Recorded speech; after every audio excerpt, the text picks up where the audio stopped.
Hello everybody and welcome to Flock Talk. Today we are going to be going over how you can train your bird to be comfortable having their feet handled. So that way if you need to trim their nails or apply a medically prescribed ointment to their feet, or perhaps they just get something caught on their toes that you need to untangle, they will be able to calmly participate and you won't get bit in the process of doing all of those things. My demo bird for this today is going to be Toto, and as you'll see in this video, he does have some sore feet. They are doing a lot better. It's been about a week of us applying the ointment with the training that you're going to see in this video, and his feet are almost completely back to normal. So just a heads up, as you're watching this, you will see his feet be quite red, quite sore. That is not what a healthy bird's feet should look like. As you might be able to see, his feet are doing a lot better. So with that aside, let's hop right on into it and teach you how to get your bird comfortable enough to have their feet handled. Typically when starting this process, I would have a bird that already knows how to shake. I haven't taught Toto that yet, so we're going to start this by very quickly teaching him how to shake by resting his foot onto my finger. This is going to be super, super quick. I have a whole separate tutorial on teaching your bird how to shake, so definitely check that out if that's something that you struggle with. But the basic premise is that I'm going to present my hand like I'm asking him to step up, and I'm just going to mark and reward every single time that he lifts his foot or touches his foot to my hand, and just gradually work up until he is resting that foot on my finger. One thing I will say that's really helpful for this is if you have a bird that likes to jump when they hop up, or they just really quickly step up and they don't just lift that one foot, what can really, really help is the angle that you hold your hand at. What you will see me doing in here is I'm holding my hand almost vertical, like I'm pointing downwards at the perch, and that really helps the bird not necessarily feel like they're going to be able to fully step up. And so they're more inclined to kind of hesitantly offer that one foot. You know, they're used to seeing you offer them a hand in order to trigger a full step up. So when you offer it diagonally like this, it often triggers them to think that you want that step up, but they know they can't fully complete that action at the weird angle that you're holding in your hand. So when you present it sort of sideways like that, or vertical up and down, it helps the bird just lift that one foot and give you a good starting point to be able to shape the rest of that shake behavior where they lift their foot up and rest it right on your finger. So again, every time that he lifts his foot, I'm marking and giving him a small treat. If he happens to touch his foot to my finger, I'm marking and giving him a larger treat or a multitude of treats to help encourage him to lift his foot and grab onto the finger that I am offering. Now, the reason I'm choosing to use a shake behavior for this and not just use Toto's wave and then reach forward and touch his foot is because I want him to initiate that first contact. When it comes to a bird's feet, they are a very sensitive area that they want to protect. This is the first spot that a bird will go for if they're wanting to do serious harm to one another in an actual attacking scenario. So it's quite vulnerable for them to allow us to touch their feet in a lot of cases.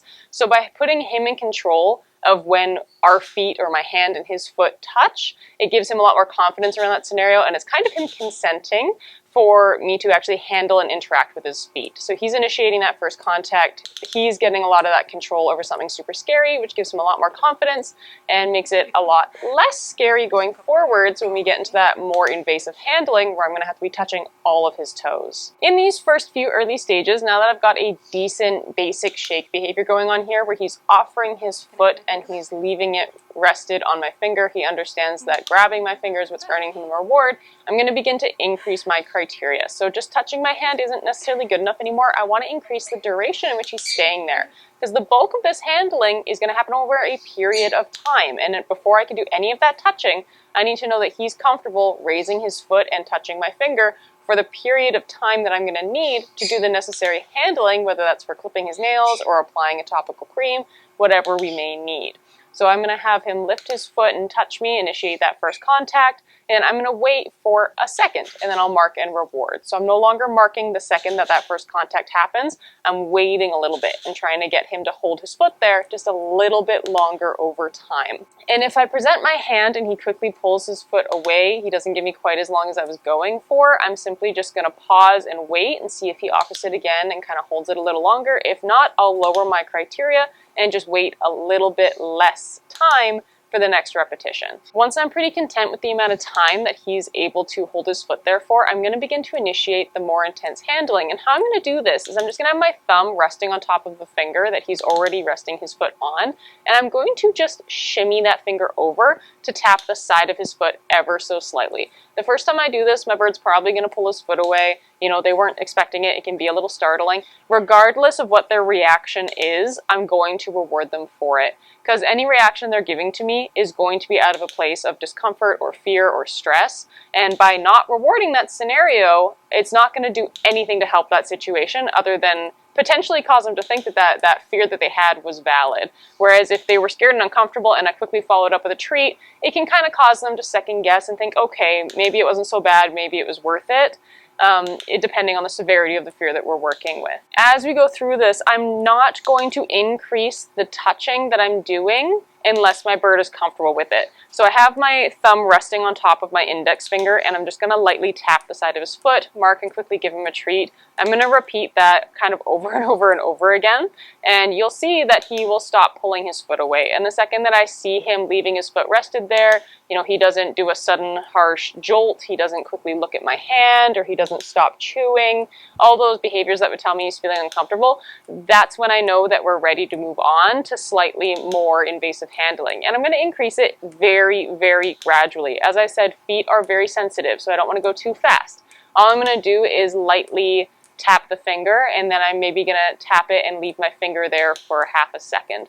Then the next time I might lightly stroke the side of his toe, and then I'm going to stroke from the side up onto the top.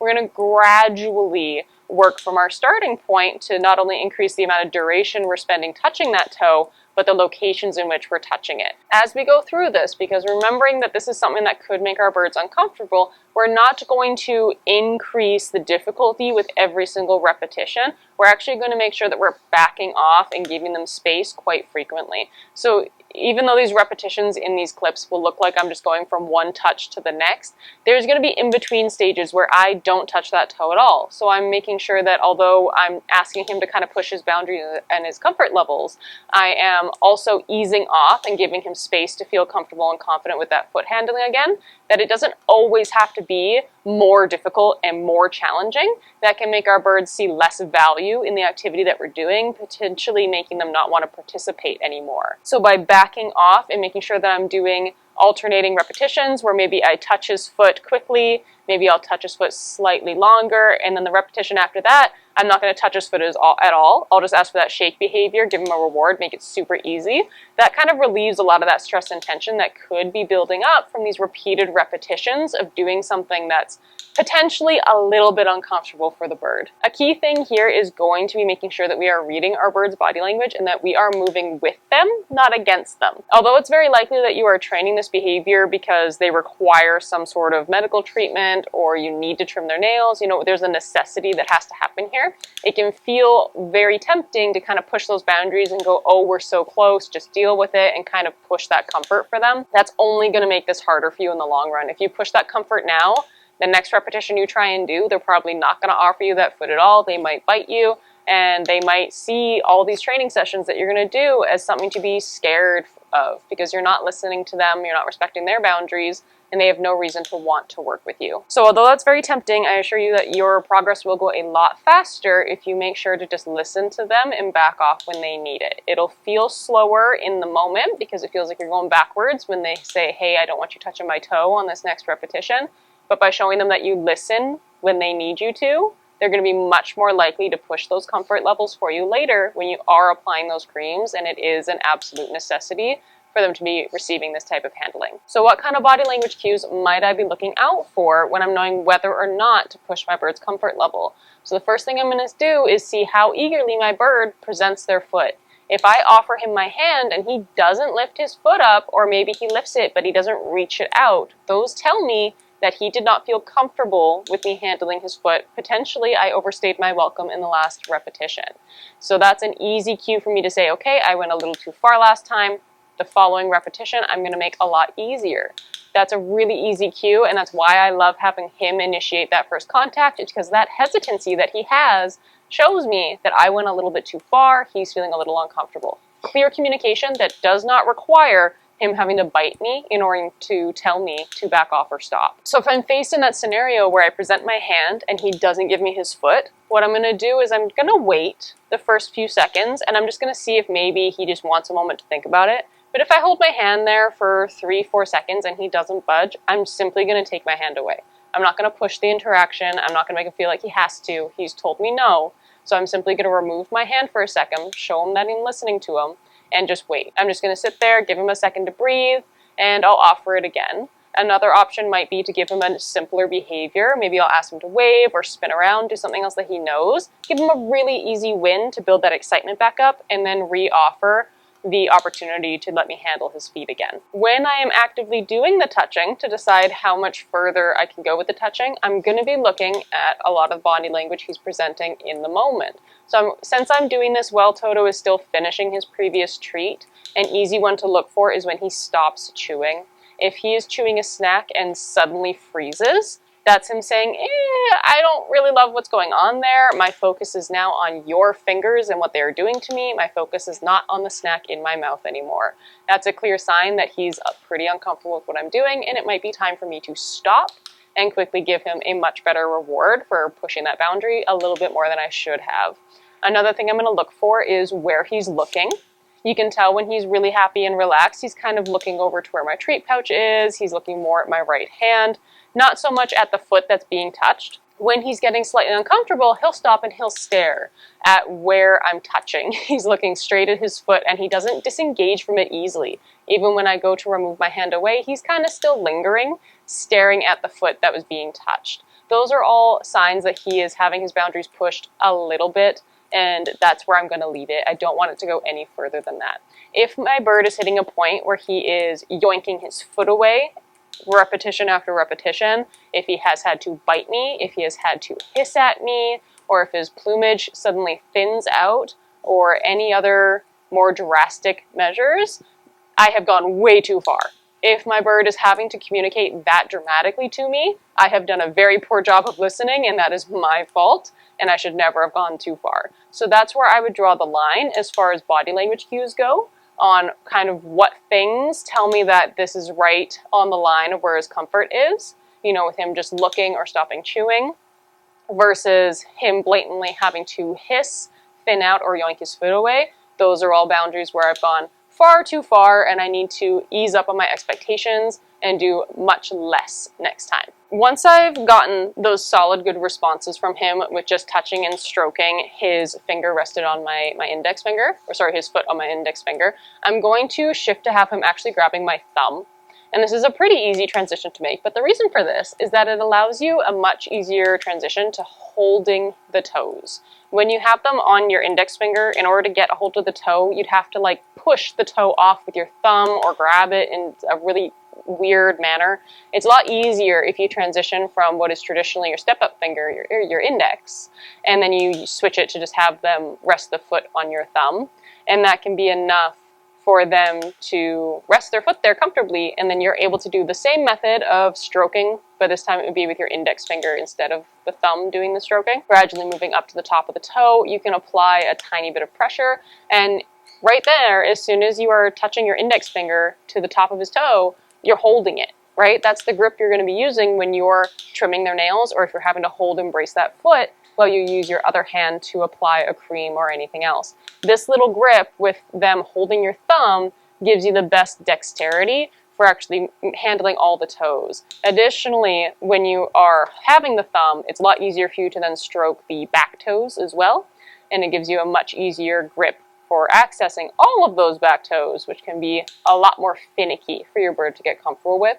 But we're gonna use the exact same strategies, watching that body language, finding that difference between what's just a little bit uncomfortable and what's gone too far, and making sure that we're slowly building up our expectations and giving them ample breaks so that way they're able to be confident progressing and pushing those boundaries without constantly building up that stress until it's too much for them. So once we are able to basically fully handle this foot in every manner that we need to with our single hand, we're going to begin incorporating our opposite hand that's either going to be holding our nail clippers or our ointment or whatever it is we need. Maybe it's just doing further examining if you've got a bird with bigger toes. And how we're going to do this is without holding our bird's foot at all. Your right hand, in my case here, has exclusively been used to deliver the treats. So when you go to suddenly touch their foot, they're going to likely remove their foot from your hand, not so much because they were uncomfortable, but because they're expecting that you're coming with the treat. In every previous repetition you have clicked, that treat has shown up in that hand, and they have released their foot to grab that treat. So it's important that they understand to hold the foot there while your right hand is moving around before we integrate too much more into this. So how I'm going to do that is I'm going to present my hand. I'm going to ask him to shake. I'm not going to do any of the physical touching, but I'm just going to raise my right hand, and then I'll click and treat him for not taking his foot away despite the movement happening in what was previously my treat delivering hand. After the click, I'll reach in with that hand and give him a treat and follow through with the rest of the routine. And then from there, I'm just going to move my hand a little bit closer each time. Again, I'm not touching his foot at all. I'm not holding it. I'm not pinning it down. I'm not doing any of the stroking. I'm just having him rest his foot on my finger, and then I'm moving my right hand. And I'll move it a little bit closer, mark reward, over and over and over again until I'm able to have him comfortably holding his foot on my finger of his own free will, and I can bring that right hand right over and touch my own finger while he's still holding his foot there. You know, he's not feeling uncomfortable with my right hand moving away. He understands that my right hand can move around and he doesn't need to back that other foot off. That's the stage I want to be at before I reintroduce touching and handling of that foot. From here, we want him to understand that the touching can come from the right hand. In my case, I need to apply an oil to this bird's tootsie, and I need to make sure that I'm hitting very specific spots on his little tootsie. So I need to make sure that I have a solid grip on that foot, and that I am then using that oil and lightly touching it on the areas that need it. So what I'm going to do is I'm going to have his foot rested on my finger. I'm not holding it down. And I'm just going to introduce my right hand now touching that toe. And I'm going to do it in the exact same manner that we did previously, where I'm just resting it on my finger and then sliding it to do that very light touch, giving him that reward right away, repeating that process until he's not pulling his foot away or not feeling too uncomfortable with it. Then I'm going to go to lightly stroking, moving up to the top of the foot, until I'm able to touch his whole foot with my right hand, the hand that it's not rested on. And he's comfortable with that entire aspect. Once he's able to hold his foot there and not yoink it away or show signs of major stress, then I'm going to introduce holding that foot while I'm moving my right hand around. And so what I'm going to do initially is I'm just going to have him hold his foot on my finger. I'm going to rest my thumb just against the side of his foot. I'm not pinning it down. We're just introducing that touch. And then I'm going to do the same thing where I move my right hand around a little bit. I'm going to have it far away from him, and then with each repetition, I'm going to bring that hand a little bit closer. Once we're all set and good with that, I'm going to have the thumb of the finger that he's holding on to lightly rested on top. I'm not pinning his foot down. It's just resting on top. He can still take his foot away if he needs to. He's just getting used to the idea that eventually I will be holding this foot still and then applying stuff. So I'm just resting my finger on top of the foot that's on my thumb. And then I'm taking my right hand and I'm again going to bring it a little bit closer, click and reward, a little bit closer, click and reward, until I'm able to lightly touch his toe while it is being fake held between my thumb and index finger. When we are there and we are good, we can start to actually touch the palm of his toe and properly be gripping his bigger toes in those two fingers, holding it still so I can properly apply the cream. Once we've done a few fake runs of me holding his toe and touching the inside of his foot or the palm of his foot without much issue, I'm going to first introduce him to the ointment or the nail clippers or whatever else I'm going to be applying to him. I want him to see these objects before I bring them close to him in the context of holding his foot. Because you never know what the reaction is going to be, right? You want to make sure that they are comfortable with that object. You don't know if they're seeing it as some weird color in the UV spectrum that you cannot see. You don't know how they feel about this thing that seems mundane and easy for you.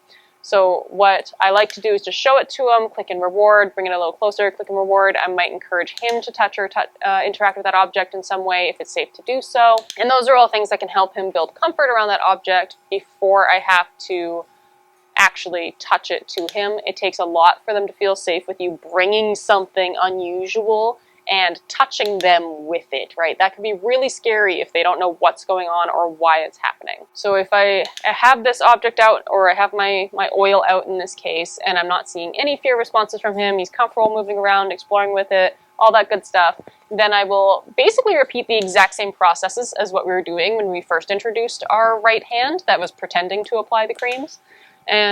But this time we have the ointment or whatever it is on our finger ready to use. So same thing, I'll have him rest his foot on my hand of his own free will, and I'll bring that hand closer, and then I'll be touching the side and I'll bring that hand closer, and then I'll work up to actually holding the toe and bringing it closer. Once I can hold that toe and move that finger around with the oil present on it with no issues, he's still eagerly handing me his foot, he's still excited to do it, that's how I know I'm ready and I'm going to go in for that first touch. Now keep in mind when you're working with creams or oils like this, it's probably cold. Right? Birds have a pretty warm body temperature, and you're now going to take a pretty cold oil or cream or whatever, and you're going to touch them with it. Their initial reaction is probably going to be to take their foot away because, oh my gosh, why are you touching me with something cold? And that is totally okay. We are going to allow them to take that foot away when they need to for that first touch. We want them to be understanding that they're still very much in control of the situation here and that they aren't trapped. The last thing we want is to like double down and pin that foot in place. I know it can be tempting when you're oh so close to getting that, medical necessity done, and you're like, oh quick, just hold the foot, get it done. But it'll make it so much worse. Just let them take their foot away, get them a big jackpot because, oh my gosh, what the heck just happened? And it'll make it worth their while, where they'll be more interested in participating the next time around, versus if you pin them in place, they're probably not going to want to come back and do another round of this, and they've got 2 feet we got to do, so let's not create that scenario. So for dealing with that cold, my honestly best bet would say to let it warm up on your finger for a bit. If this isn't an open wound where you have contamination risks, you can let it warm up. I would definitely do that. It'll make it a little bit less jarring. But otherwise, you could also potentially put a little bit on the perch itself and have your bird step in it, so that way they kind of acclimate to that weird temperature and texture. That could be another way to go about it. But otherwise, as long as you keep giving them the freedom to back away when they need to, and you keep that first touch as short and as light as possible, they will kind of realize that it's not hurting them. It was just a little weird, and they'll be okay going forwards and getting used to it. So for a very, very long while, you're kind of just going to be stuck doing these really brief touches. You're just kind of dabbing the inside of the foot with whatever you need to apply to them. You'll see kind of a tipping point where their body language shifts and they kind of stop caring that it's cold and they've understood that it's not a big deal anymore. And when that happens, you can start doing more of a stroking motion or a rubbing or whatever you need to do. You can begin to increase the amount of time that you spend, touching and fiddling with the areas of their foot that you're applying it to.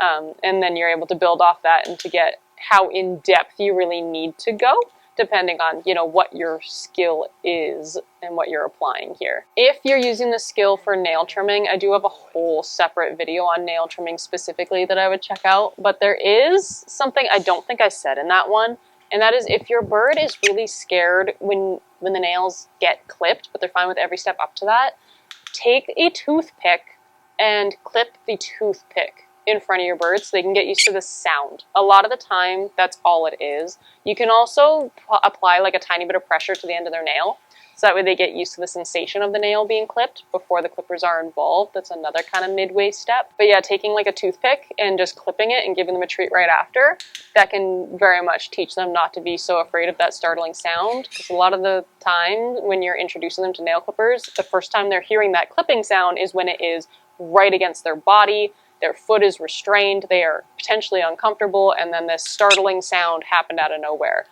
So clipping that toothpick outside of the context of holding their foot can be a really good way to intro that sound and reduce a lot of that fear that they might have. But otherwise, that's pretty much going to be it. Do remember that even when you are applying things and you feel like you've got it down pat, give them ample, easy ways to succeed. If you are doing constant repetitions where all you do is run in, grab their foot, and apply the cream, it's possible that they'll begin to find it not worth their time because it's just a little bit too stressful or a little bit too uncomfortable, a little bit too weird.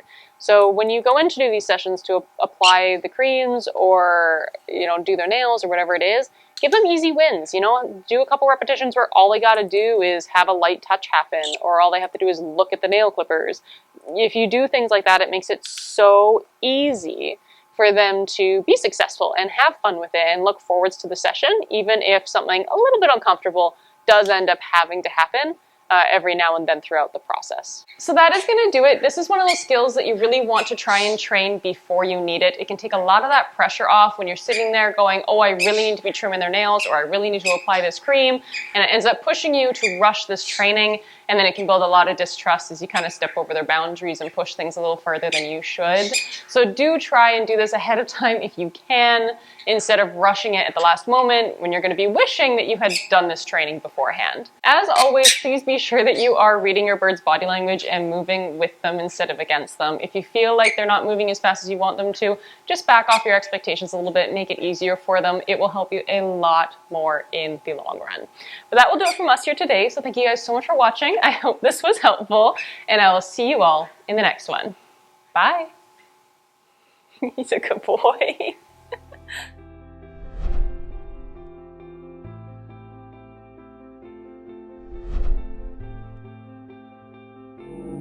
If you're trying to train this while needing to apply, okay, funny.